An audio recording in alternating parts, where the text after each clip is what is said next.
live. Once again, it's your man right here. That one, the only, that beautiful Rhode Island Red Rooster. One of the original Road Warlords. Give y'all a few minutes and stuff to get on in here. And we're going to continue on with part two of my rant. And so, uh, same situations always. As you come in, give me a sound check. Let me know everything is okay. And we'll just go ahead and break on into it and stuff. Also, fellas, as you come in, if you have any kind of questions regarding anything and stuff, I'll go ahead and get around to that. All right, Mr. Turner, what's going on with you?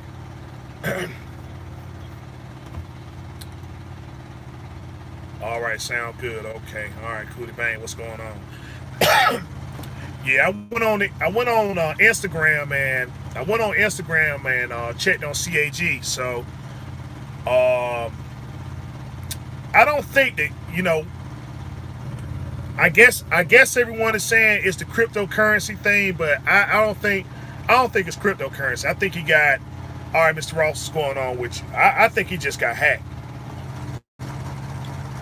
I think he just got hacked and stuff. Hold on.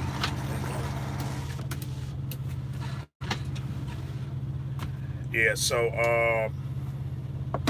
yeah, he got hacked and stuff, so he just gonna go and challenge it and stuff like that. I guess he get the appeal and get his channel and stuff back, but still though, um, when your channel monetized, well, it ain't gotta be monetized and stuff, man. I guess it's people just want to play around with the channel because every time I upload something, I'm always getting a comment. And stuff. It's like, well, it's not even much of a comment. It's like um, they say 36 seconds in the video and stuff, and then it nothing else. It's nothing else and stuff. I guess if B Smooth get in here and stuff, I ask B Smooth if he had those same situations on his channel, cause it always happened and stuff with mine. So yeah, Mr. Ross.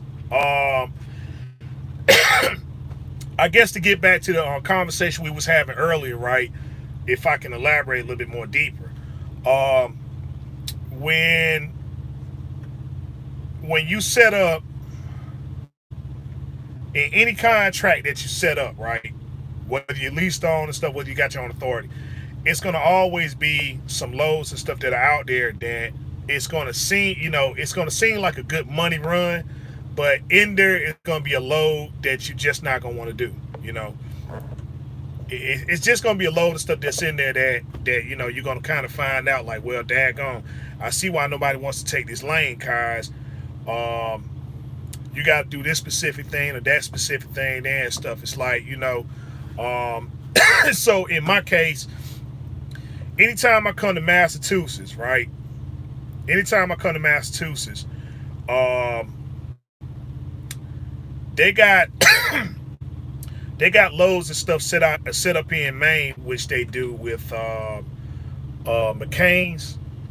They got a contract with McCain's and stuff, and so problem is that you got to go all the way up to Eastern Maine, or you got to go to Eastern Maine, and then they got a plant over there in Canada and stuff. You got to go there and pick loads and stuff up there and everything. So it's nothing from Massachusetts that will bring you up to Maine that's gonna make some money.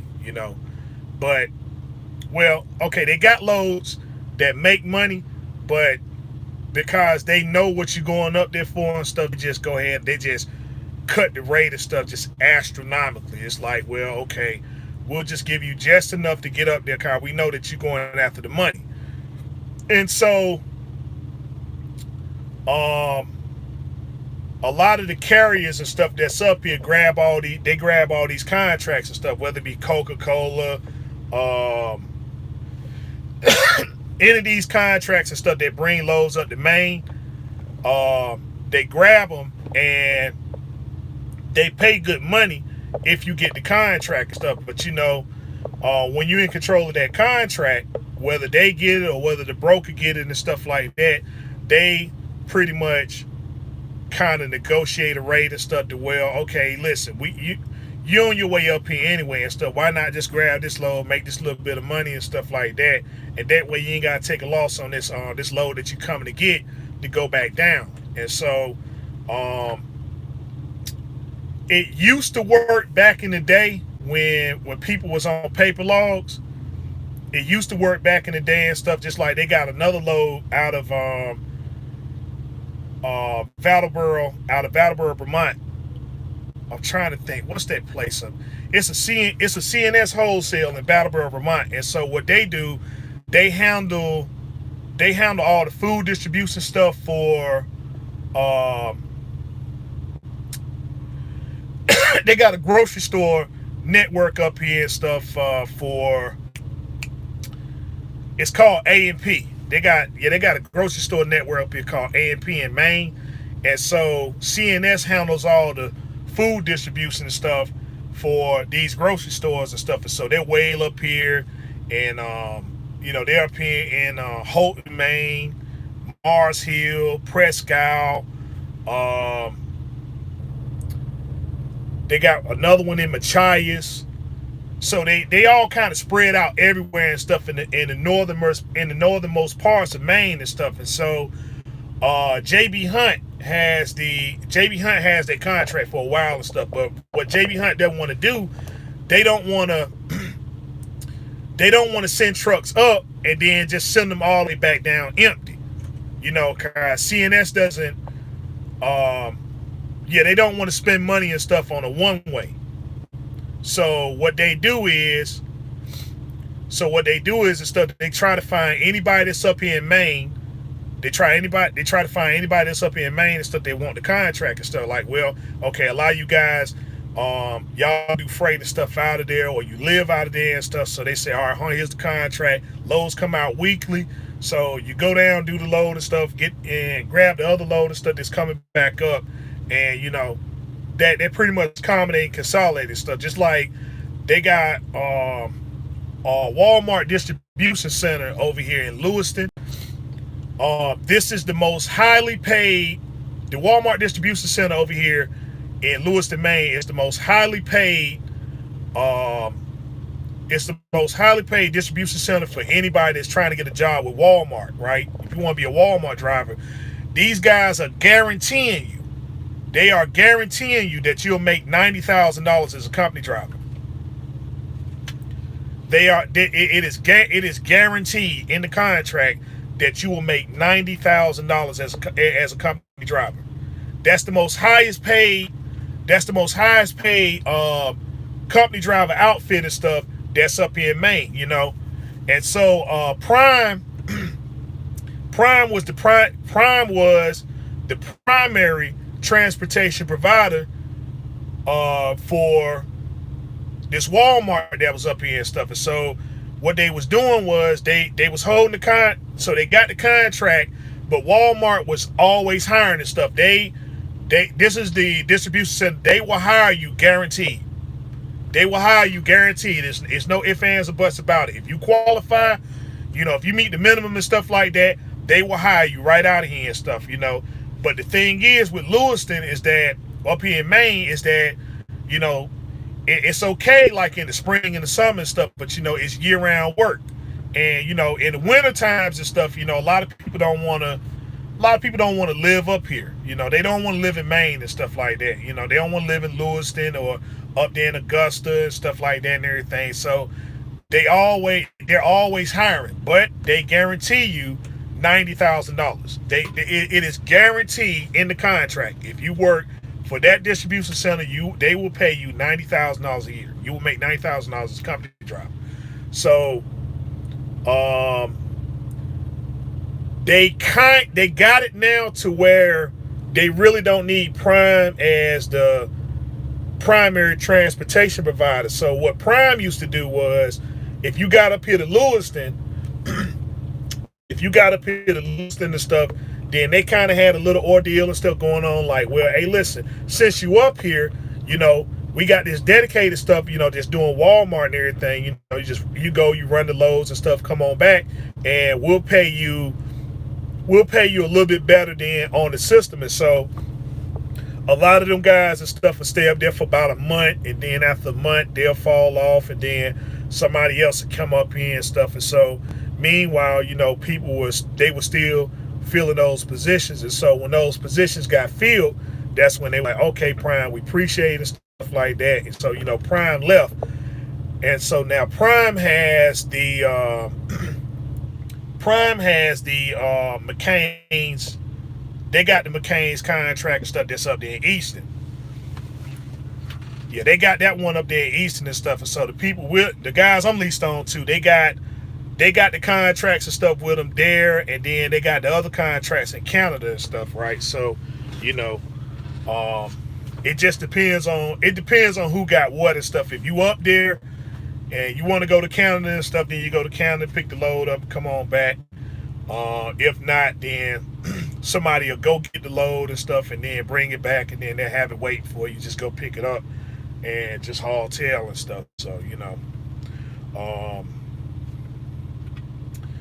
but McCain's has a contract with Burger King and stuff, right? They got a contract with Burger King and stuff. They done had it. I think it's lifetime contract, guys. When I first started driving trucks, 18 years ago, 19 years ago, when I was with Trans Am, we used to have to come up here and stuff and pick those loads up from Easton. We had the deadhead from Jersey sometimes. You'll be up there in New Jersey. Hey, listen, go up here to McCain's in Easton. And you got to go pick that load up and stuff, and then you go down to, you handle all the MBM facilities and stuff, which MBM got bought out by McLean's. They got bought out by McLean's and stuff, so, but that's what we used to do there and stuff with First American Carriers. That was a dedicated outfit that I was with when I was with Trans Am, so, yeah. It's, you got these little dead spots up here that nobody wants to run. And so you get the contract and stuff. And so if you live up here, then you good. Or if you got, let's just say, you get in with one of these farmers up here and stuff, like when the seed potatoes start coming out. Yeah, when the seed potatoes start coming out, in the winter, and you don't want to deadhead all the way up and stuff, you want to make some money, you just grab one of those contracts and stuff there and everything, you stay busy all year round. So, it's one of those situations, if you scratch their back, they'll scratch yours. And then if you decide, if you in there, then it gives you the opportunity to see other openings that they got in other facilities and other areas.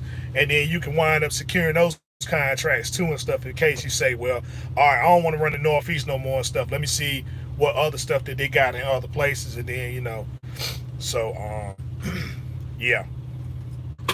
But that's where you start out at and stuff. If you want a guaranteed contract, then you got to be willing to do the loads and stuff that people don't want to do, So, it's the same thing like with Amazon and stuff like that. I know Amazon's a little different. But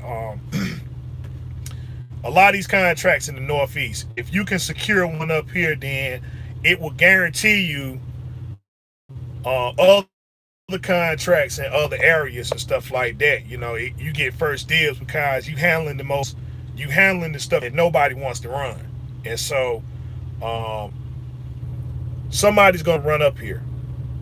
Somebody's gonna run up here, they're gonna grab these potatoes, stuff like that.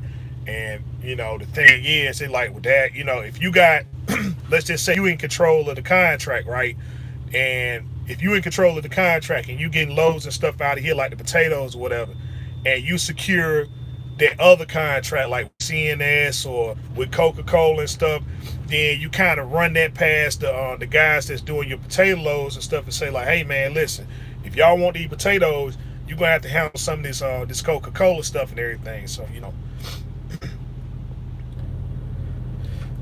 sometimes I run in a similar situation when I go to Florida, like Ocala or Orlando.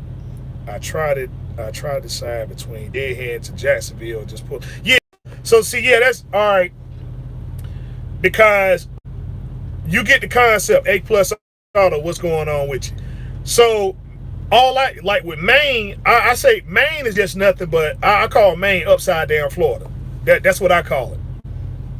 Maine is just upside down Florida. It's just you got a better opportunity of getting some freight because with Florida, people don't mind going to Florida, so they can it's just trucks galore down there and stuff. But in Maine it's a little different.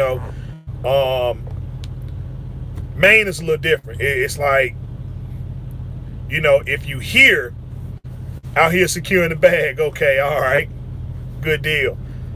Yeah, with Maine, it's just they know that you're up here, and they like, dude, since you deadheading, right? You might as well just come on up here and just make these few $100s and stuff, right? Why not?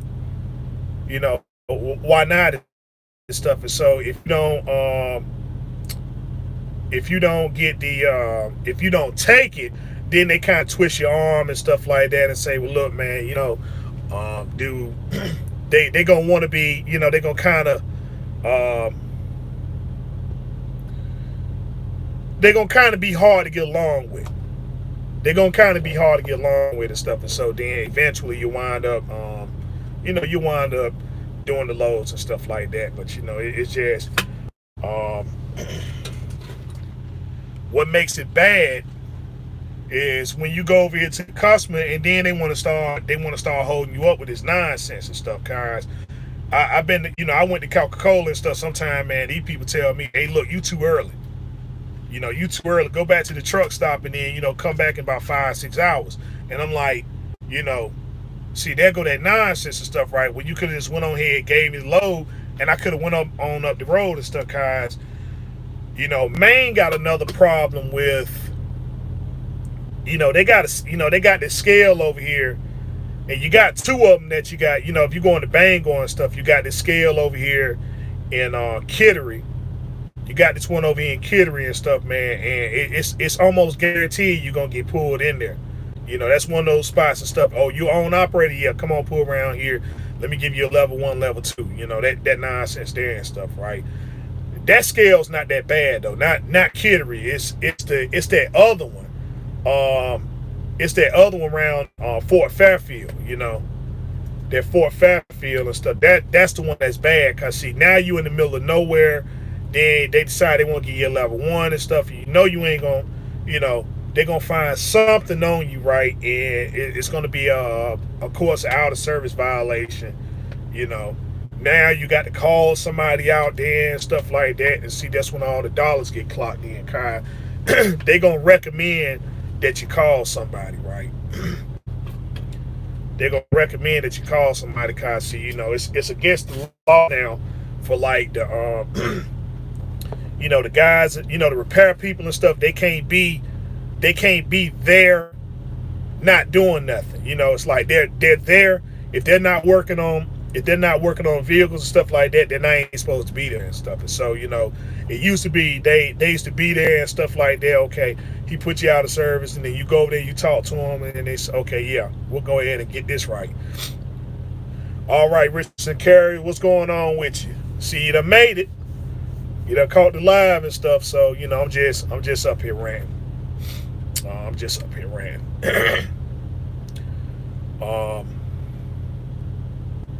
But yeah, so that's the situation there and stuff, man. It's that that situation that you go through in Florida is the same thing that I face when I go up here to Massachusetts. Like, dude, even when I come up here to Maine, like even when I come up here to Maine and stuff, they know I'll head back to Jersey and stuff, man. And it's like, Rooster, what you doing? I'm like, dude, hey,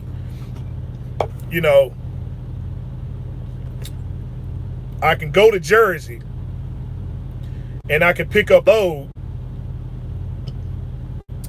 Oh, nothing. Ain't nothing going on. I can go down to Jersey. I can pick up a load, and there's no nonsense and stuff involved. I mean, I get down there, they can load me in the morning, and then I can be right back up here tomorrow morning and stuff. And so, oh no, you good. We 19 minutes in, so I ain't talked about nothing. I ain't talked about nothing. I ain't dropped no real heavy signs or nothing like that. So but yeah, um, but my quote came in for my LA trip. So my quote came in for my LA trip and everything. So I'm trying to see where they're gonna send me. I mean, I ain't gonna say where they're gonna send me. Um, I set my vacation up for the 15th of next month. That's Sat. That's I think that's the third week in Saturday. Now, yeah, it's the third week. It's the third week of the month and stuff, right, on Saturday. So I supposed to leave Saturday. I get to LA that morning. I'm staying from Saturday, and I believe I leave Thursday morning. No, I leave Friday morning. I leave Friday. So I get there. So I get there Saturday. I leave there Friday and stuff, and so I'm gonna just be in LA all weekend, all week and stuff. So I'm gonna try to go to, of course, I never been to Los Angeles and stuff, so I'm gonna be all around Los Angeles and everything and stuff. So I'm gonna see if I can go to San Diego. I'm gonna see. Well, I want to go to Vegas, right? I want to go to Las Vegas and stuff. So one of those days, I'm gonna drive up to Vegas and stuff, see what Vegas it's about, and then I'm gonna come on back and I'm gonna see what's going on with San Diego, cause I really, it's really nothing I want to see over there. It's just something I can just say like, yeah, have I ever been over there? Yeah, I've been. But how far is San Diego from LA anyway? Cause I think it's about an hour in it. It's about an hour in it. Cause I'm pretty sure I'm staying at the Marriott, right? I'm pretty sure I'm staying at Marriott and stuff. And that the Marriott from LAX it's 2 hours. It's 2 hours. San Diego to LA